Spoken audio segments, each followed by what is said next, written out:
How to fix VAN 1067 error when trying to play the Valorant game. Hey everyone, welcome back to our channel Genie Guide. In this video, I will show you how you can fix the VAN 1067 error whenever you're trying to open up the Valorant game. So make sure to watch the video till the end. Now this could be happening due to many reasons, due to incompatible hardware as well, and you need to change the secure boot type to UEFI in the BIOS system settings from the secure boot panel, for which we'll leave in the other video. Now first of all, what you can do is just launch the start application over here and just search for an application called services. So just go ahead and open the services tab. It should be there by default.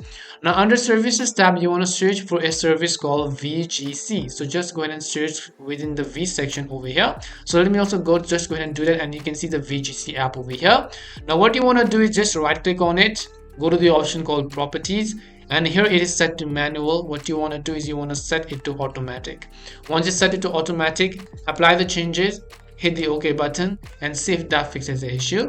If not, the other thing you have to do is you have to enable the BIOS settings, and in the secure boot BIOS settings, this depends upon device to device, so you have to maybe Google search it. Once you go to BIOS settings, you have to change your Windows BIOS system from any OS to Windows UEFI in your secure boot panel as well. So hope this video helped you. If it did help you, then make sure to leave a like and subscribe to our channel. If you've got any more questions, feel free to leave them down. Thank you very much for watching, and see you soon in our next video.